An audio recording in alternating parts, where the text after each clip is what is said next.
Hello student, शुभ प्रभात। अभी मैं आप लोगों के बीच हिंदी व्याकरण लेकर उपस्थित हूँ। शीर्षक है शब्द भंडार। तो गौर से आप लोग सुने शब्द भंडार के बारे में और समझें। तो फर्स्ट टाइम है हम लोगों का पर्यायवाची या समानार्थक शब्द। पर्यायवाची शब्द का अर्थ होता है समान अर्थ वाले शब्द। समान अर्थ वाले शब्द, समान अर्थ का बोध कराने वाले शब्द जो हैं वो पर्यायवाची शब्द कहलाते हैं। इन्हें समानार्थी शब्द भी कहते हैं। फिर से एक बार पर्यायवाची शब्द का परिभाषा सुने कि समान अर्थ का बोध कराने वाले शब्द पर्यायवाची शब्द कहलाते हैं। इन्हें समानार्थी शब्द भी कहा जाता है। अब इस पर्यायवाची लिखने में कुछ चीज़ का ध्यान रखना पड़ता है। तो क्या ध्यान रखना चाहिए कि हर स्थिति में एक शब्द के स्थान पर उनके पर्यायवाची शब्द का प्रयोग नहीं किया जा सकता। जैसे उदाहरण, पानी के लिए पर्यायवाची बहुत सारा होगा, जैसे जल, नीर, अम्बु, तोय आदि। तो हम कह सकते हैं कि मुझे पानी पीना है, पर यदि ऐसा कहा गया कि मुझे अम्बु पीना है तो यह अटपटा लगेगा। तो जो मुख्य शब्द है हम लोग वाक्य उसी से बनाते हैं।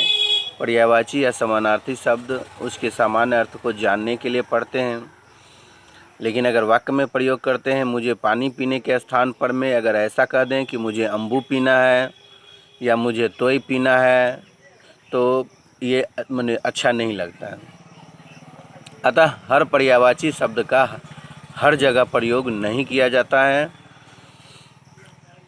अब कुछ पर्यायवाची शब्द के बारे में जानें। जैसे बालक का शावक, शिशु, बच्चा, लड़का, प्रकाश का प्रभा, ज्योति, छवि, चमक, उजाला, पत्नी का अर्धांगिनी, भार्या, सहधर्मिणी, कलत्र, जया, जोड़ू, पति का स्वामी, नाथ, वल्लभ, साजन, पृथ्वी का भू, भूमि, धरा, धरती, वसुंधरा, वसुधा, पुत्री का तनया, सुता, आत्मजा, बेटी, कन्या। तो इसका तो बहुत सारा हमने आप लोगों को पहले भी PDF भेज चुका हूँ, जो आपको अपनी कॉपी में लिखना है और उसको याद करना है। तो आप लोग उसको अपनी कॉपी में लिख करके याद जरूर कीजिए बच्चों। और हम लोग अब नेक्स्ट टॉपिक पर चलते हैं। वो है विलोम शब्द। तो एक दूसरे का विपरीत अर्थ देने वाले शब्द विलोम शब्द या विपरीतार्थक शब्द कहलाते हैं। फिर से एक बार परिभाषा सुने कि एक दूसरे का विपरीत अर्थ देने वाले शब्द विलोम या विपरीतार्थक शब्द कहलाते हैं। विलोम अथवा विपरीत शब्दों के संबंध में यह जान लेना आवश्यक है कि शब्द विशेष का विलोम बताते समय तत्सम का विलोम तत्सम, तद्भव का विलोम तद्भव, देशज का विलोम देशज, विदेशी शब्द का विलोम उसी भाषा का दूसरा शब्द होगा। हम ऐसा नहीं कह सकते कि प्रकाश का विलोम अंधेरा होगा। चूँकि प्रकाश जो है वो तत्सम शब्द है, अतः प्रकाश का विलोम अंधकार होगा। और उजाला का विलोम अंधेरा होगा। तो इस प्रकार नवीन का विलोम प्राचीन होगा, पुराना नहीं। तो ये विलोम शब्द लिखने में ये सब चीज़ का ध्यान रखना होगा प्यारे बच्चों, कि अगर दिया गया शब्द तत्सम है तो उसका विलोम तत्सम में ही देंगे। तद्भव है तो उसका विलोम तद्भव शब्द में ही देंगे। देशज शब्द है तो उसका विलोम देशज शब्द में ही देंगे। अगर कोई विदेशी शब्द है तो उसका विलोम उसी भाषा के दूसरे शब्दों में देंगे जो उसका विपरीत अर्थ देता हो। जैसे अमीर, गरीब, अंधकार, प्रकाश, आवश्यक, अनावश्यक, अमृत, विष, अर्थ, अनर्थ, अनुराग, विराग, दोषी, निर्दोष, नवीन, प्राचीन, नरक, स्वर्ग, उपयोगी, अनुपयोगी, अच्छा, बुरा, धर्म, अधर्म आदि।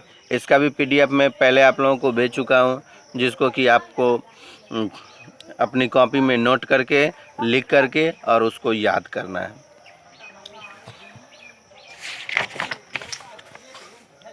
नेक्स्ट है श्रुति सम भिन्नार्थक शब्द। तो हिंदी भाषा में ऐसे अनेक शब्द हैं जो सुनने में एक जैसे प्रतीत होते हैं, किंतु अर्थ की दृष्टि से उनमें पर्याप्त भिन्नता होती है। ऐसे शब्दों को श्रुति सम भिन्नार्थक शब्द कहते हैं। नीचे जो मतलब ऐसे शब्द को श्रुति सम भिन्नार्थक शब्द कहते हैं। फिर से एक बार रिपीट करते हैं कि कुछ ऐसे शब्द भी होते हैं जो सुनने में एक जैसे प्रतीत होते हैं, किंतु उस अर्थ की दृष्टि से उसमें बहुत भिन्नता होती है। तो जो सुनने में एक जैसे शब्द होते हैं लेकिन उनका अर्थ अलग अलग होता है, वैसे शब्द को हम लोग श्रुति सम भिन्नार्थक शब्द कहते हैं। जैसे अतल, अतुल। अतल का अर्थ होता है गहरा और अतुल का अर्थ होता है तुलना रहित। नेक्स्ट है अनल, अनिल। अनल का अर्थ होता है आग, अनिल का अर्थ होता है हवा, वायु। अंश, अंश। अब इसमें दोनों का उच्चारण सेम है लेकिन लिखावट में अंतर है कि अंश इसमें तालव्य स्व होता है जिसका अर्थ होता है भाग या अवयव, और दंत दूसरा अंश है जिसमें दंत स्व होता है जिसका अर्थ होता है कंधा। तो इस तरह से बच्चों हम लोग अभी श्रुति सम भिन्नार्थक शब्द तक पढ़े हैं। इसमें भी और है, कुछ अनेक शब्दों के एक शब्द भी हैं, फिर समरूपी भिन्नार्थक शब्द भी हैं नेक्स्ट। तो इससे आगे हम लोग नेक्स्ट क्लास में पढ़ेंगे। तब तक के लिए थैंक यू स्टूडेंट, धन्यवाद।